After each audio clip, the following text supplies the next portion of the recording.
नमस्कार।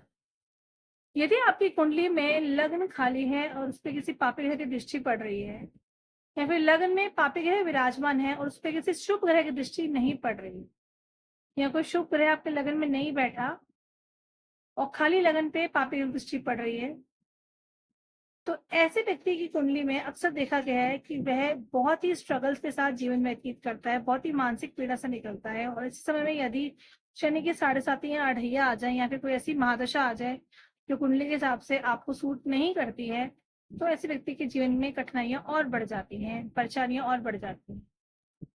तो उपाय के तौर पे मैं आपको बताना चाहूंगी, यदि ये कंडीशन आपके साथ अप्लाई होती है, फिर से रिपीट कर देती हूँ। लग्न खाली है, पापी ग्रह की दृष्टि पड़ रही है, या फिर लग्न में पापी ग्रह बैठा हुआ है, कोई शुभ ग्रह नहीं बैठा, और जो पापी ग्रह बैठा उस पर किसी शुभ ग्रह की दृष्टि नहीं पड़ रही, तो इस केस में जो दिक्कत परेशानियां आप निरंतर रूप से फेस कर रहे हैं, या कहीं ना कहीं सब कुछ होते हुए अजीब सी अशांति आपके मन में हमेशा बनी रहती है, सुकून चैन नहीं है बिल्कुल आपके जीवन में, तो आपको जो है ये 3 उपाय बता रही हूँ, छोटे-छोटे से, बहुत सिंपल है, बिल्कुल करना चाहिए।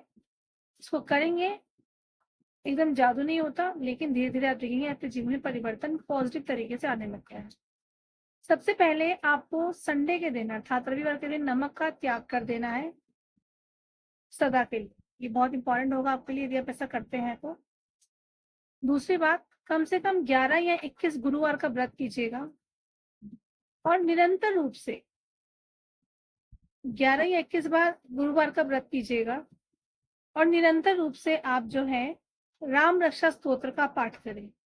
इससे भी आपको बेहद लाभ होगा और आपके जीवन में जो कष्ट परेशानी मैंने आपको बताई है, इससे आपको मुक्ति पाते हुए महसूस हो। इन सब बातों में एक बात बहुत महत्वपूर्ण है, वो है आपकी आदत।